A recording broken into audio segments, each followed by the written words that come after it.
అంకమరావు గారు, మరొక విషయం ఏంటంటే పులివెందుల రాజకీయాలు చూసుకోవాలి అని చెప్పి ఒకప్పుడు ఒక కుర్రను అక్కడ పంపించారు, 35 years young doctor YS Abhishek Reddy.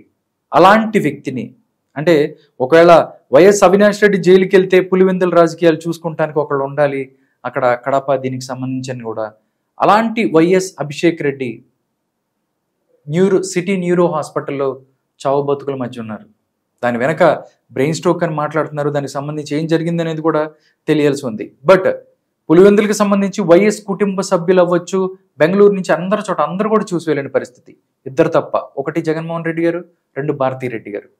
అంటే దీని వెనక రకరకాల కథనాలు వస్తున్నాయి బయటికి అని చెప్పి మాట్లాడుకుంటున్నారు. నిజంగా వీళ్ళు వెళ్ళి పరామర్శించుకోవటానికి కానీ కారణాలు ఏమై ఉంటాయని మీరు అనుకుంటున్నారు? సహజంగానే తనకు ఉపయోగం జరిగిద్ది, తన మనిషి అనుకుంటే జగన్మోహన్ రెడ్డి గారు వెళ్తారు.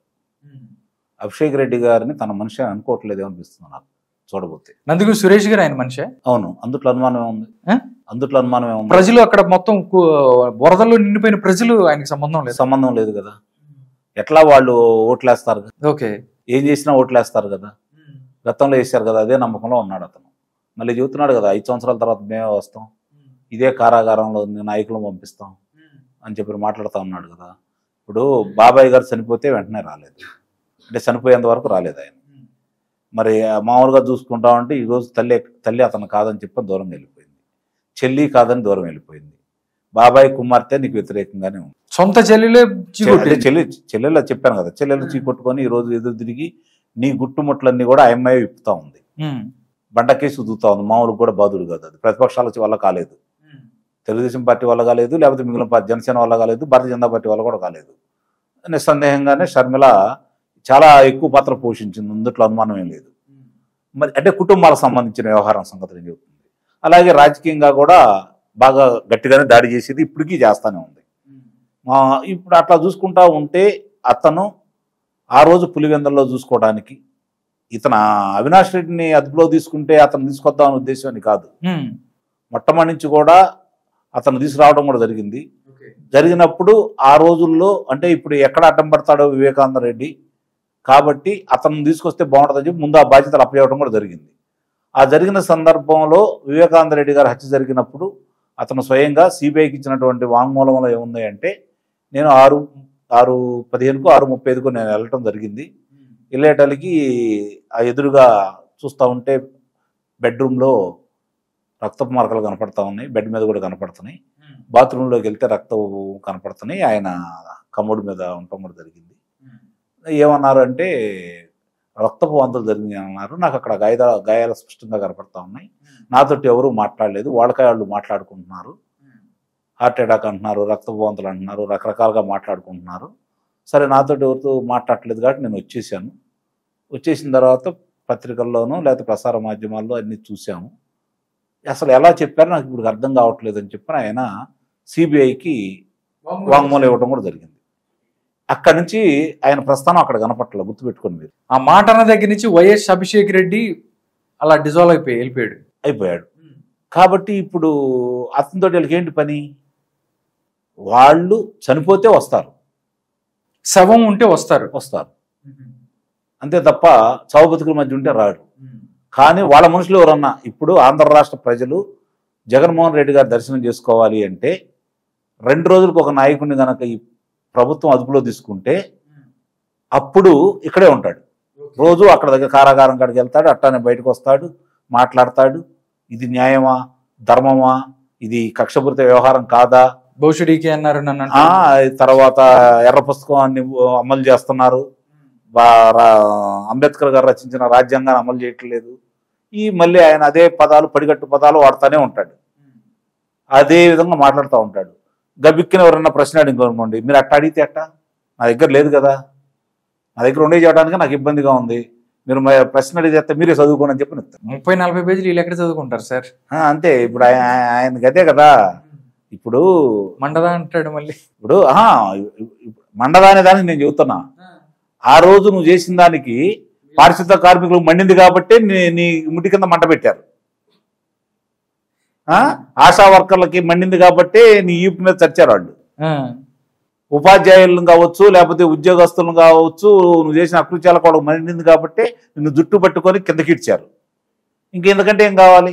ఆల్రెడీ మండింది కాబట్టి నీకు 11 స్థానాలు వచ్చినాయి. ఇంకా మండుతానే ఉంది నీ మీద. నువ్వు మాట్లాడే మాటలకు ఇంకా మండుతానే ఉంది. జరిగే కార్యక్రమాలు చూస్తూ ఉంటే వాళ్ళు కడుపు మండిపోతానే ఉంది. ఇంట్లో జరుగుతున్న కార్యక్రమం కుటుంబ సభ్యులు కావచ్చు, చాలామంది ఇప్పుడు ఏమనుకుంటున్నారు అంటే తల్లికి చెల్లికి కుటుంబానికి న్యాయం చేయని వాడు మనకు వచ్చి న్యాయం చేస్తాడంటే మనం ఏం నమ్ముతామని చెప్పని తటస్థంగా ఉండే వాళ్ళందరూ కూడా అవును వన్ సైడ్ అయ్యారు. ఈరోజు నీకు వ్యతిరేకంగా ఉన్నారు. ఆ రోజు మహిళామ తల్లులకి మద్యపాన నిషేధాన్ని సంపూర్ణంగా దశల వారీగా చేస్తానని నమ్మితే నువ్వు చెప్పింది వాళ్ళు నమ్మారు కాబట్టి నీకు ఓట్లు వేశారు. నువ్వు దాన్ని విస్తృతం చేసావు కాబట్టి, వాళ్ళ కుటుంబంలో చిచ్చు పెట్టావు కాబట్టి, ఎంతోమంది తాళిబొట్టును తెంచావు కాబట్టి, వాళ్ళకి మండింది కాబట్టి నీకు మంట పెట్టారు. కాబట్టి మండింది వాళ్ళకి. ఇప్పుడు నువ్వు మండితే కాలిపోతావు. నీకు వచ్చిన నష్టమే నీకే జరిగింది తప్ప వీళ్ళకేం జరగదు. ఇప్పుడు ప్రభుత్వం ఇప్పుడున్న పరిస్థితుల్లో వరదల్లో కావచ్చు, లేకపోతే వాళ్ళు ఇచ్చిన హామీలు కావచ్చు, ఆర్థిక వేళ సరైన స్పందన లేదు, వాళ్ళ ప్రణాళిక సరిగ్గా లేదు, చెప్పిన మాట నిలబెట్టుకోవటం లేదు, ఇచ్చిన హామీలు నెరవేర్చలేదు అని చెప్పని దాని మీద ప్రజలతో కలిసి ప్రజా పోరాటం చేయి. అందరూ అప్రిషియేట్ చేస్తారు కదా, నిన్ను గుర్తుపెట్టుకుంటారు. మా అన్న వచ్చాడు మా కోసం అని చెప్పి అదన్నీ వదిలేసి నువ్వు ఇప్పుడు నాకు తెలిసినంత వరకు నేను చెబుతున్నాను రాధా గారు, అతను కర్ణాటక శాసనసభ్యుడు తప్ప ఆంధ్ర శాసనసభ్యుడు కాదు. అందుకే రోజు ఇక్కడ ఈ కార్యక్రమం అయిపోతే బెంగళూరు వెళ్తున్నాడు కదా ఆయన. పులివెందులు వెళ్తలేదు, తాడేపల్లిలో ఉండలేదు, అక్కడికి వెళ్ళిపోతున్నాడు కదా, యలహంక ప్యాలెస్కి వెళ్ళిపోతున్నాడు కదా. అంటే కర్ణాటక శాసనసభ్యులు ఏమో నాకు అనుమానం వస్తుంది. మనం అనుకోవడానికి ఈరోజు అవకాశం లేదు కదా.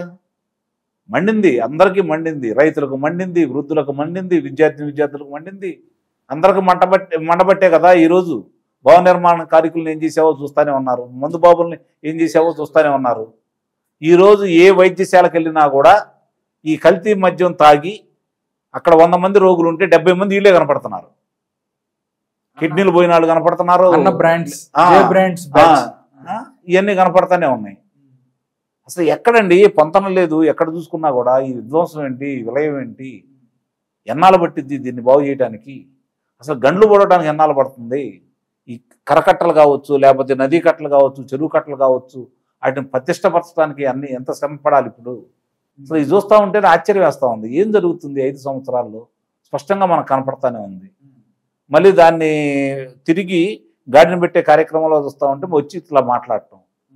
నిజంగా తప్పు చేస్తే ప్రభుత్వాన్ని మనం కూడా విమర్శిద్దాం. ఇందాక అన్నాను కదా, వాళ్ళని పట్టుకోవడంలో తప్పు చేస్తాం, వాళ్ళు ప్రభుత్వం విఫలమైందని చెప్పుకుంటున్నాం కదా. విఫలమైంది అందుకు అనుమానమే లేదు. అట్లానే నువ్వు వచ్చి మాట్లాడు. నువ్వు చేసింది సక్రమం. 41 నోటీస్ పంపించావు అందరికీ.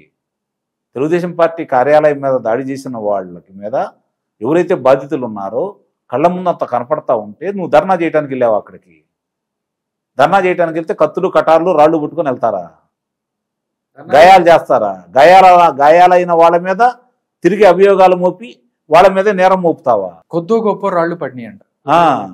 అంటే అంతే. ఇప్పుడు ఆయనకు అవన్నీ చిన్న ఎక్కువ అక్కడ చనిపోలేదు కదా మనుషులు. చనిపోతే ఆలోచిస్తాడు. చంపిన వాడికే దిక్కులేదు.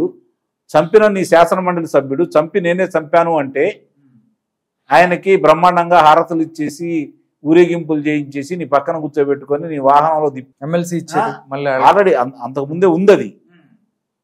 కనీసం చర్యలు లేవు. ఈ రోజు వాళ్ళ శాసనసభ్యుడి మీద చిన్న అభియోగం వస్తే తీసి పక్కన పడేసింది తెలుగుదేశం ప్రభుత్వం. పని చూసుకొని చెప్పి కళ్ళ ముందు కనపడతానే ఉన్నాయి. ఇప్పుడు ఆయనకు మండింది, నిస్సందేహంగా మండిద్ది. మంట పుడితే మంటదా? మంట పుడతానే ఉంటుందా? ఆ మంట ఇంకా ఎక్కువ చేయాలని చెప్పి అయితే నేను కోరుకుంటున్నాను. ఓకే, ఇది అభిషేక్ రెడ్డికి సంబంధించి మనం చూసుకున్నట్టయితే నిజంగా దీనివల్లే ఓన్లీ సిబిఐకి వాంగ్మూలం ఇచ్చాడు జగన్మోహన్ రెడ్డికి వ్యతిరేకంగా అని చెప్పి కక్ష కట్టే చావు బతుకుల మధ్యలో ఉంటే రాలేదని చెప్పి మీరు భావిస్తున్నారా? నిస్సందేహంగా అందులో అనుమానం. అంటే ఆయనకి ఆపోజిట్ గా చెల్లి, అమ్మాయి, ఎవరైనా ప్రజలున్నా కానీ అసలు ఎవరికి సంబంధమే లేదు. ప్రజలతో ఆయన పని లేదండి. 5 సంవత్సరాలు ప్రజల మధ్య రాలేదు కదా పరదాలు తప్పితే. ఇప్పుడు వస్తున్నాడు ఎందుకంటే ఇక్కడ ఇబ్బందులు జరుగుతున్నాయి కాబట్టి. వాళ్ళ అన్నాయుల్ని, వాళ్ళ సహచరుల్ని, వాళ్ళ భాగస్వాముల్ని ఈరోజు వాళ్ళ చేసిన దొంగతనాలు, దోపిడీలకు సంబంధించి అన్ని బయటకు వచ్చేసి అదుపులో తీసుకుంటున్నారు కాబట్టి వస్తున్నాడు. అంతే తప్ప ఆయన ప్రజల కోసం, ప్రజల మేలు కోసం, అసలు పార్టీ పెట్టింది ప్రజల కోసం కాదు కదా, తన కోసం. ఇప్పుడు అర్థమైంది కాబట్టి ప్రజలు దాని దూరంగా ఉన్నారు. భవిష్యత్తులో ఈ 11 అంటే దాన్ని 1ని చేస్తారా, అసలు అది కూడా లేకుండా చేస్తారనేది చూసుకుంటాం. చూద్దాం సార్ ఏం జరుగుతుంది.